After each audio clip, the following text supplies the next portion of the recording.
అశ్వాపురం మండలంలో ఓం శక్తి ఫంక్షన్ హాల్లో ఆదివారం ఉదయం మేలాపురం సురేందర్ రెడ్డి, ఎడెల్లి శ్రీను, కోరం శ్రీలత అధ్యక్షతన జరిగిన అశ్వాపురం మండల ఏఐటీయూసీ 13వ మహాసభల్లో ఆయన ముఖ్య అతిథిగా పాల్గొని ప్రసంగించారు. 1920 నుంచి నేటి వరకు భారతదేశ కార్మిక వర్గం కోసం అనేక సంక్షేమ చట్టాలను ఉద్యమాల ద్వారా సమరశీలంగా పోరాడి సాధించిన బలమైన సంఘం ఏఐటీయూసీ.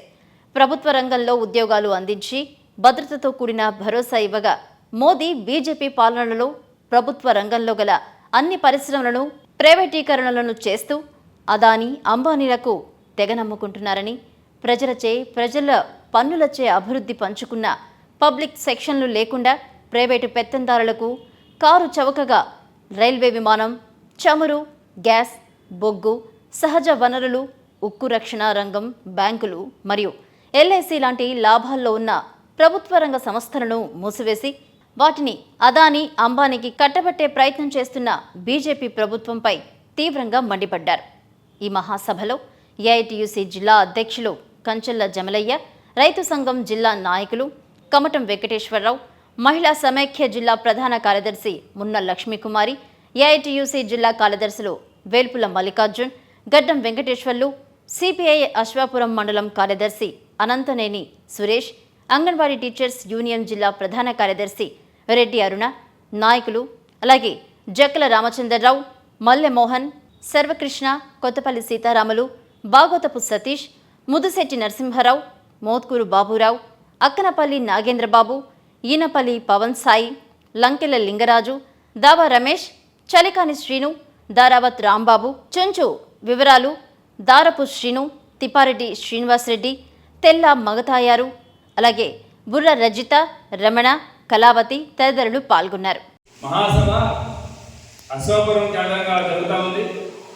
ఈ యొక్క మహాసభకి అధ్యక్షత వహిస్తున్నటువంటి శ్రీలత గారికి, శ్రీను గారికి, సురేందర్ రెడ్డి గారికి, నాతో పాటు ఒక మహాసభ హాజరైనటువంటి మా జిల్లా గౌరవ అధ్యక్షుడు జమలయ్య గారికి, అలాగే మహిళా సమైక్య రాష్ట్ర కార్యదర్శి లక్ష్మీకుమార్ గారికి, రైతు సంఘం జిల్లా నాయకులు కమట వెంకటేశ్వర గారికి, అనంతరం సురేష్ గారికి, ఇక అంగన్వాడీ జిల్లా ప్రధాన కార్యదర్శి రెడ్డి అరుణ గారికి, ఇక్కడ వెళ్ళిపోయినటువంటి మా ఏఐటీయూసీ జిల్లా కార్యదర్శి మనుగూరు మండల అధ్యక్షులు కామ్రేడ్ మన గడ్డ వెంకటేశ్వర గారికి, పెద్దలందరికీ నమస్కారాలు తెలియజేస్తూ, ఇంత వర్షం వస్తున్నప్పుడు కూడా, జోరు వాన కనీసం విడవకుండా కురుస్తున్నప్పుడు కూడా ఈ యొక్క మహాసభకు వచ్చినటువంటి మీ అందరికీ కూడా, ముఖ్యంగా మీ అందరికీ కూడా పేరు పేరున ఏఐటీయూసీ భద్రాద్రి కొత్తగూడెం జిల్లా పక్షాన అందరికీ కూడా హృదయపూర్వకంగా అభినందనలు, నమస్కారాలు తెలియజేస్తాను. చాలా గొప్ప విషయం ఏంటంటే, ఇంత జోరు వారు ఉదయం నుంచి ఒక్క క్షణం కూడా ఆగకుండా చిరుకు కురుస్తూ పెద్ద వాగులు వందలు వస్తున్నా సరే, అశ్వాపురం మండలంలో అన్ని వాగులు వందలు పొంగిపొరుగుతున్నా సరే, ఈ మహాసభ జయప్రదం చేస్తున్న అందరూ కూడా చాలా గొప్పవారు. ఎందుకంటే అది మన ఏఐటీయూసీ సభ్యులైన అందరూ కూడా ఉండటం, దాంట్లో అందరూ కూడా నేర్చుకున్న ప్రకారం ఎంత వర్షం వచ్చినా సరే, పిడుగులు పడినా సరే ఈ కార్యక్రమాన్ని జయప్రదం చేయాలని కోరుకోవడం చాలా అభినందనీయం. కాబట్టి ఎందుకు చెప్తున్నామంటే, ఇవాళ దేశవ్యాప్తంగా ఇవాళ దేశవ్యాప్తంగా ఏఐటీయూసీ ఏర్పాటు జరిగి 1920 ఏర్పాటు చేయడం జరిగింది. అప్పటి నుంచి ఇప్పటి వరకు 100 సంవత్సరాలు దాటిపోయి ఏఐటీయూసీ ఈరోజు దేశంలో కొనసాగుతా ఉంది.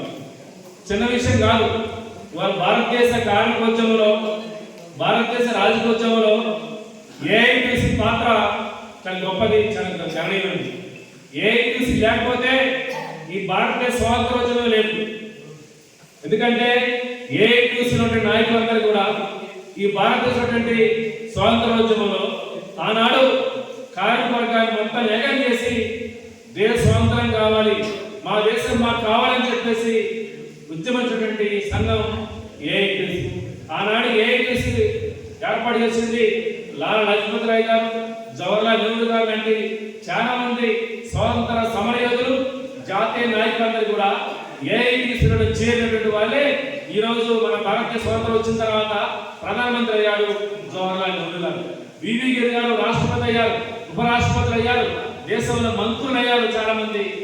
కాబట్టి ఆ రకంగా ఏఐటీయూసీలో పుట్టిన వాళ్ళే ఏఐటీసీలో పెరిగిన వాళ్ళు ఈ దేశానికి నాయకులైన చరిత్ర మనం చూస్తాను. ఇవాళ ఏఐటీసీ ఆధ్వర్యంలో అనేక కార్మిక సంక్షేమ చట్టాలు తెచ్చుకున్నాం.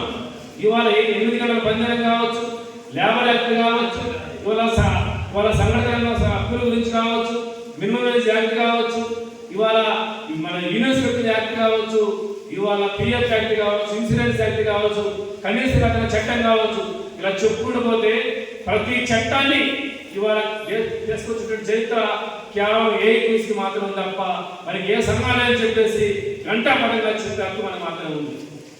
అట్లాంటి సంఘం ఏఐటీసీ. అలాంటి సంఘంలో ఉన్నటువంటి ఏఐటీసీ ఇవాళ దేశవ్యాప్తంగా అనేక ఉద్యమాలు చేపట్టింది. ఒకప్పుడు ప్రభుత్వ రంగం అనేది లేదు, అన్ని ప్రైవేట్ సెక్టారే. ఇలా ప్రభుత్వ రంగంలో ఇవాళ అన్ని కంపెనీలు ఉండాలి, అన్ని పరిశ్రమలు ఉండాలి, అన్ని ఉద్యోగ రంగాలు ఉండాలని చెప్పేసి పోరాటం చేసి ఇవాళ అనేక సందర్భాలు ఉద్యమం చేయడం జరిగింది.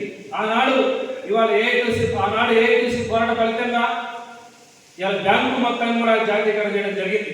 ఇవాళ ఎస్బీఐ బ్యాంక్ కావచ్చు, యూనియన్ బ్యాంక్ కావచ్చు, నాగార్జున గ్రామీణ బ్యాంక్ కావచ్చు, మొత్తం 254 బ్యాంకులు ప్రైవేట్ బ్యాంకులు ఉంటే ఈ ప్రైవేట్ బ్యాంకుల వల్ల ఉద్యోగం రాదు, ఉపాధి రాదు, భద్రత ఉద్దేశంతో బ్యాంకులు మొత్తాన్ని కూడా జాతీయకరణ చేసి వాళ్ళ ప్రభుత్వ రంగంలో ఉండాలని చెప్పేసి పోరాటం జరిగింది ఏఐటీసీ. ఆ ఉద్యమ ఫలితంగా ఇందిరా గాంధీ గారు బ్యాంకులు మొత్తం ప్రైవేట్ పరం నుంచి ఇవాళ ప్రభుత్వ పరం చేశారు. అదేవిధంగా ప్రభుత్వ రంగంలో ఉద్యోగాలు ఉండాలని చెప్పేశారు. ఆనాడు ఏఐటీసీ పోరాట ఫలితమే అశ్వాపురం ప్లాంట్ వచ్చింది. ఏఐటీసీ పోరాట ఫలితమే సింగరేణి మైన్స్ వచ్చినాయి, సింగరేణి ఉద్యోగాలు వచ్చినాయి, సింగరేణి కార్మిక జీతాలు వచ్చినాయి. ఇవాళ కేటీపీఎస్ కావచ్చు, ఇక్కడ బీపీపీఎస్ కావచ్చు, భద్రాచలం పేపర్ బోర్డు కావచ్చు, ఇంకా దేశంలో చాలా ప్రభుత్వ రంగ సంస్థలు మొత్తం కూడా ఒకనాడు ప్రైవేట్ వ్యక్తుల చేతిలో ఉంటే వాళ్ళ చేతుల్లో తీసుకొచ్చి ఇవాళ ఏఐటీసీ నాయకత్వ ఉద్యమాల ఫలితంగా పోరాట ఫలితంగా ఇవాళ ప్రభుత్వ రంగాలకి మొత్తం ఉద్యోగాలు వచ్చినాయి. ఇలా ప్రభుత్వ రంగ ఉద్యోగాలు కాబట్టి ఎక్కడ పోయినా సరే ఉద్యోగాలు వస్తూ ఉన్నాయి. కానీ ఇవాళ ప్రభుత్వాలు నరేంద్ర మోడీ ప్రభుత్వం మనం చూసినట్టయితే అనేక ఏళ్ల నుంచి 70 సంవత్సరాల నుంచి ఉద్యోగాలు చేసి పోరాటం చేసి మనం సాధించినటువంటి లేబర్ యాక్ట్ మొత్తం 44 కార్మిక చట్టాలు మొత్తాన్ని కూడా మార్చేస్తా ఉంది. కార్మిక చట్టాలు మొత్తం మార్చేసి 4 కోట్లు విభజన చేసి ఇవాళ కార్మికుల రక్షణ లేకుండా, సంక్షేమ చట్టాలు లేకుండా నరేంద్ర మోడీ ప్రభుత్వం ఇవాళ కార్మికులపై దాడి చేస్తా ఉంది. ఇప్పుడు దాకా మనం చెప్పుకున్నారు, ఆటో డ్రైవర్లు ఇక్కడ చెప్పారు, బిల్డింగ్ వర్కర్ చెప్పారు, అంగన్వాడీ టీచర్ చెప్పారు, గ్రామ పంచాయతీ కార్మికులు చెప్పారు మా సమస్యలు పెరిగిపోతాయని చెప్పేసి. ఇవాళ ఎందుకు పెరిగిపోతున్న సమస్యలు అంటే ఇవాళ దేశాన్ని పరిపాలించేటువంటి పాలకులు ఇవాళ మన సంక్షేమం మర్చిపోయారు, మన బతుకులు మర్చిపోయారు, మన సంక్షేమాన్ని పెడచలు పెట్టుకుంటూ ఇవాళ పనిచేస్తున్నటువంటి ప్రభుత్వాలు మొత్తం కూడా బహుళజాతి కంపెనీల కోసం, పెట్టుబడిదారుల కోసం, ప్రైవేట్ పారిశ్రామికల కోసం పనిచేస్తున్నారు తప్ప ఇవాళ ప్రభుత్వ రంగాన్ని బలోపేతం చేయాలని, ప్రభుత్వ ఉద్యోగాలు ఇవ్వాలని చెప్పేసి, కాంట్రాక్ట్ కార్మికులను ఉండకుండా చేయాలని చెప్పేసి, ఇవాళ అసంఘటిత రంగాన్ని ఉండకుండా చేయాలని చెప్పి ఆలోచన చేయకుండా కేవలం ఈ ప్రభుత్వాలు మొత్తం కూడా దేశంలో బడా పారిశ్రామికల కోసం, పెట్టుబడిదారులకు ఉడిగం చేస్తున్నాయి. అందుకోసమే ఇవాళ ప్రభుత్వ రంగాలు మొత్తం నాశనమైపోతున్నాయి. ఇప్పుడు మనం చూసినట్టయితే భారతదేశంలో ఇవాళ ఇప్పుడు ఉన్నటువంటి ప్రభుత్వ రంగంలో పనిచేసినటువంటి బ్యాంకులు మొత్తం ఇవాళ ఎస్బీఐ బ్యాంకు అమ్మేస్తా ఉన్నారు, ఆంధ్ర బ్యాంకులు తీసేశారు, ప్రభుత్వ రంగ సంస్థల బ్యాంకులు మొత్తాన్ని కూడా దివాళా తీస్తా ఉన్నారు. ఇవాళ ప్రైవేట్ బ్యాంకులు ప్రోత్సహిస్తున్నారు. HDFC bank, ICICI bank, city bank అని చెప్పేసి ప్రైవేట్ బ్యాంకులు ప్రోత్సహిస్తున్నారు. అదేవిధంగా అప్పుడు ప్రభుత్వం ఉన్నటువంటి ఆర్టీసీని ప్రైవేట్ పరం చేస్తున్నారు, సింగరేణి ప్రైవేట్ పరం చేస్తున్నారు. అదేవిధంగా తర్వాత గోదావరి మన కార్మికులకు ఏదైనా ప్రమాదాలు జరిగినప్పుడు, ఆరోగ్యం బాగా హాస్పిటల్లో ఉన్నప్పుడు మన శక్తిని మించి మన నాయకుల సహకారంతో, మన సంఘాల సహకారంతో చేసుకుంటూ వస్తాం. భవిష్యత్తులో కూడా ఇదే సహకారాన్ని అందరం సమన్వయంతో ఐకమత్యంతో ఉండి భవిష్యత్తులో ఈ మండలంలో ఏఐటీయూసీ పాత్ర, ఏఐటీయూసీ ప్రమేయం లేని, నాయకత్వం లేని సంఘం అనేది ఈ మండలంలో ఉన్నప్పుడు దాన్ని టార్గెట్గా తీసుకొని ఈ రోజు నుంచి మళ్ళీ మహాసభ నాటికి అన్ని రంగాల్లో ఈ మండలంలో ఉన్నటువంటి అనేక కార్మిక క్షేత్రాల్లో ఏఐటీయూసీని బలోపేతం చేయడం కోసం కృషి చేయాలని చెప్పి కోరుతా ఉన్నాం. అదేవిధంగా పారిశ్రామిక ప్రాంతం, గ్రామీణ ప్రాంతం కలిసి ఉన్నప్పటికీ ఏఐటీయూసీకి ఆనాటి నుంచి 2009 నుంచి పెద్ద సంఘంగా బిల్డింగ్ వర్కర్స్ పనిచేస్తాం. ఆ సంఘాన్ని జిల్లా అధ్యక్షుడు. నా దురదృష్టం ఏంటో కానీ జిల్లా అధ్యక్షుడు అయిన రోజు నుంచి ఈ రోజు జిల్లా కౌన్సిల్ సమావేశంలో పెట్టాను. జిల్లా మరి ఏఐటీసీ నాయకత్వం రాష్ట్ర కేంద్రంతో సంప్రదింపులు జరుపుతూనే ఉన్నాం. ఏదైనా సమస్య వచ్చిందంటే పోతూనే ఉన్నాం, పనిచేస్తూనే ఉన్నాం. రెడ్డి గారు చెప్పారు పట్టించుకోలేదు, అది తప్పు. ఇవాళ ఈ రాష్ట్రంలోనే అతిపెద్ద సంఘంగా ఉన్న బిల్డింగ్ వర్కర్స్ లో సమస్యలు అట్లే ఉంది. ఇవాళ నిజమైన కార్మికుడికి తమ్ము పడట్లేదు. మీ సేవలో రెన్యువల్ పోతే తమ్ము పడట్లేదు. కొత్త కార్మికుడు ఇన్సూరెన్స్ కట్టుకుందామని చెప్పి మీ సేవ పోతే తమ్ము పడట్లేదు. లేదు ఒక కార్మికుడి భార్య డెలివరీ అయితే లేదా కార్మికుడి కూతురు డెలివరీ అయితే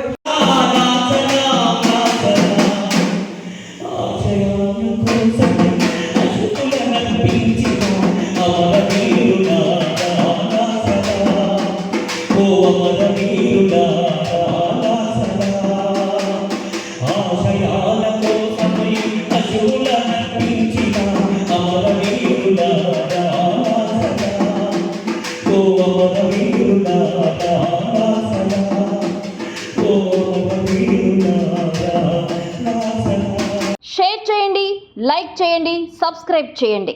మరిన్ని వీడియోల కోసం బెల్ సింబల్ పై క్లిక్ చేయండి.